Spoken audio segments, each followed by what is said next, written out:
What's up guys, and welcome back to another episode of the Homegrown Career Mode. This is episode number lucky 13, and we're starting today's episode off with transfer deadline day. Yes, our second deadline day of the season. Of course we had the summer one and now the January one, and on deadline day I do this in pretty much every career mode. I tend to try and get my business done early.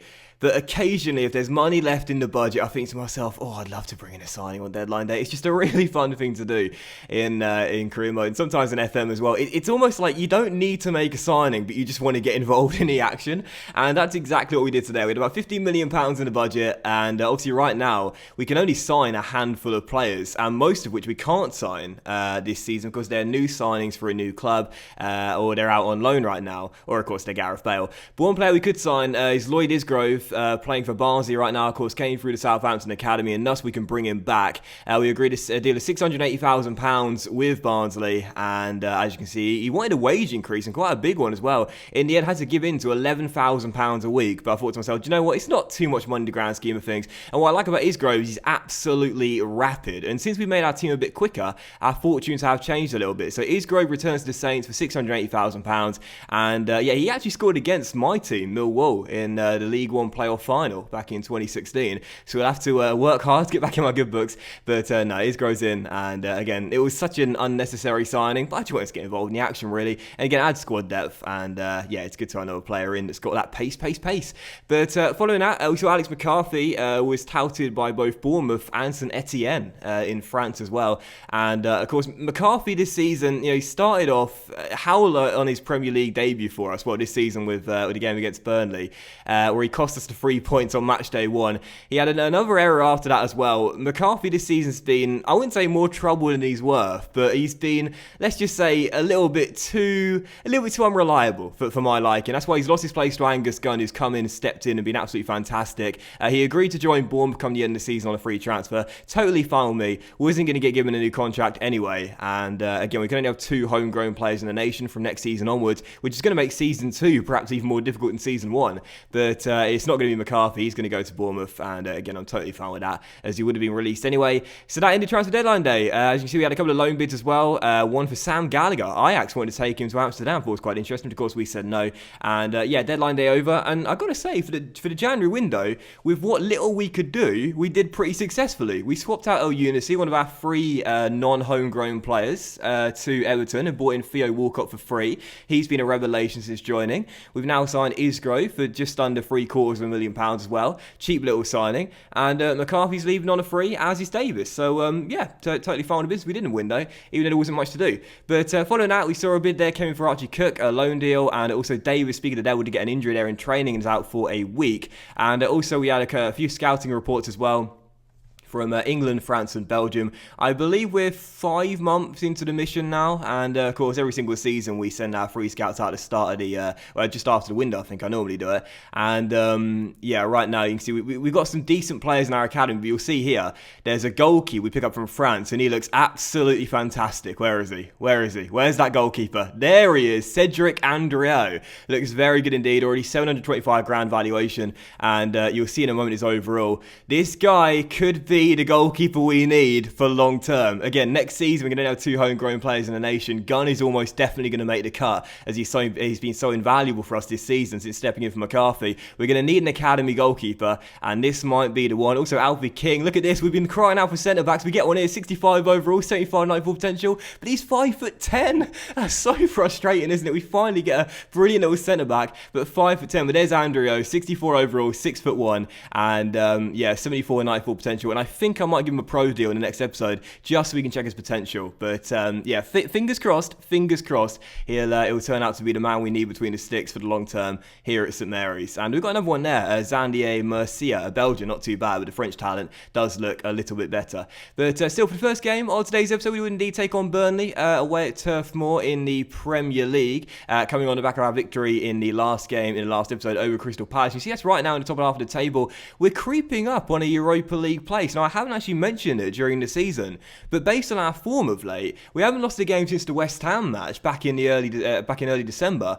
We're starting to believe possibly if we keep this form up between now and the end of the season, there might be European football next season. And of course, speaking of European football, Burnley last season, what a campaign they had on the Sean Dyche, qualifying for the Europa League playoff stages. Such a shame they couldn't make through to the group stage. I think it was Olympiacos that beat them, but either way, great campaign last year and a real good feel-good story in the Premier League. And the Burnley fans were feeling good. Just 7 minutes in, they took lead in this game here as Robbie Brady found the back of the net. And after 4 consecutive clean sheets for Gunnar McCarthy combined, sadly Angus was beaten with this goal, but there was nothing he could do about it. It was a wonderful little strike there by Robbie into the back of the net. The crossing was cleared away by Cook, fell to his man, and then Brady takes one touch, gets it out of his feet, and look at that, for a crowd of bodies into the top corner, no chance for our man between the posts, and Brady makes it 1-0, and Burnley do have the lead. So the Brady bunch in front, and it's 1-0 to the Clarets, but 29 minutes in, we played out from the back with Gunn finding Ward-Prowse, who fed it through to Alex Oxlade-Chamberlain, and as Chamberlain gave it to Lallana, he played a brilliant through ball into Theo Walcott, and what a signing Theo Walcott has been for us this season already in just a handful of games. He latched onto the ball using that pace, and again this season Walcott is going to remain as a striker because he's just so quick, and when he gets in behind the back line no one catches up to him. He rolls it across to Danny Ings, who puts it into the back of the net, and the man on loan from Liverpool makes it 1-1, and we're back on level terms. And in the second half, James Ward-Prowse almost got us in front for the first time in the game. Shot from just inside the area, roused the crossbar, it was headed away, and Adam Lallana's left-footed volley was easily caught by Tom Heaton as it was still 1-1. And later on, Burnley looked for a chance. It was Sam Vokes hurdling the ball, finding Stephen Defoe. He went for goal, but Gunn pushed it away and kept the score at 1-1. With 12 minutes to go, though, I made a trouble change. Bertrand Sermon and Sam Gallagher came off the bench for the Saints as he went in search for a winner with some fresh legs down the left-hand side through the middle and up top as well. And as Gallagher received the ball and found Danny Ings, he fed it back through to our number 15, who went through 1-on-1, and Sam Gallagher, we discussed him at the start of the season. He could be the one this year that turns out to be a little wild card option for us in our team that chips in with a few goals. He's done exactly that, and a really important one here, and surely his most important this season as well. Great little ball through. It did take a slight deflection off the defender, but into the path of Gallagher, who kept his composure. There was still an awful lot of work to do, and my word, didn't he do it well. Dinks over Tom Heaton for his 4th goal of the year, and the unbeaten streak continues, and it's another win back-to-back for the Saints as the Saints march on. So 2 on the final score, coming from behind to claim the victory. And you know, right now with the table where we are in the top half, I'm not ruling out Europa League football. There is definitely still a possibility if we can keep this up. It's going to be hard, but to keep this form between now and the end of the season, because inevitably there's always a patch. I always find there's always a patch between the midway point and the end of the season, like 2/3 of the way through, where you start to struggle. There's always a little bit of a patch where you go into bad form, and hopefully we'll avoid it this season. But for now, we're doing well. And again, Europa League possibility is not out of the realm of the Europa League place is not out of the realm possibility. But following the game, we had a bit for Charlie Austin. Bordeaux wanted to take our man up top, and we accepted it. It was £8 million. Of course, the deal won't go through until the end of the window anyway, so he's going to leave he's going to leave next season regardless. He's not even free transfer. He'll leave next season regardless. So we can get the job done now. Then it just makes sense to do it quickly. So Austin's probably going to go to Bordeaux, totally fine with me for £8 million.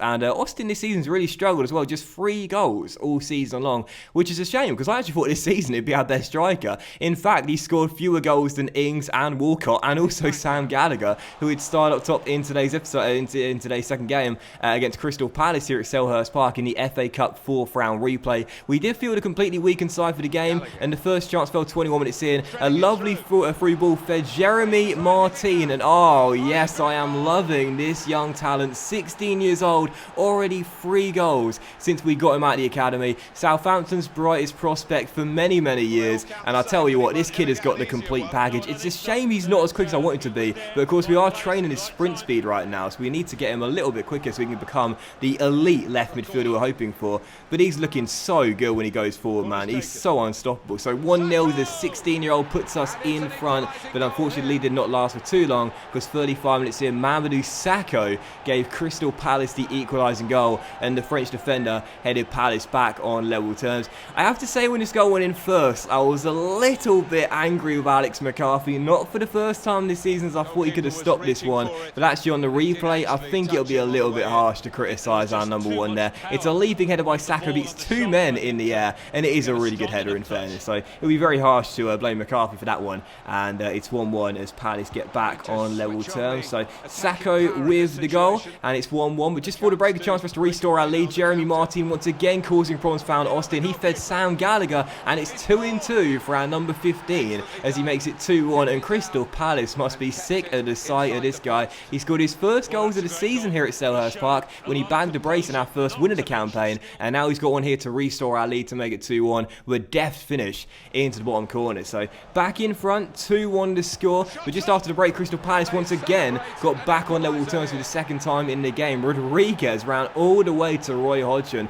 to celebrate with his gaffer. But the truth be told, he deserved to get a standing ovation for his manager for that strike. It was a wonderful goal by the number 24. Doesn't need to take a touch, just takes aim first time with the left foot. And for McCarthy, you can't really blame him for the Sacco goal, and you certainly can't blame him for that goal. Absolutely wonderful curling effort with the outside of the left boot into the top corner. And Crystal Palace, the second time in the game, would battle back from a goal down to get back on level terms. So it was a really good 90 minutes. Very, very good action. Lots of chances being created and 4 goals in total. Neither team deserved to go out at this point, and therefore extra time was only fair, really. Within extra time, 5 minutes after the second half began, Austin found Lloyd Isgrove making his debut off the bench. His shot was blocked by Martin Kelly, but he picked it back up for a second time, beat him with a step over, crossed the ball into the centre, and Charlie Austin heads it home as if to say, come on Gaffer, seriously mate, I know I've not scored many this season, but I'm not that bad. Really good header into the back of the net, and Southampton restore their lead for a third time in the game. Crystal Palace just would not give up in this one.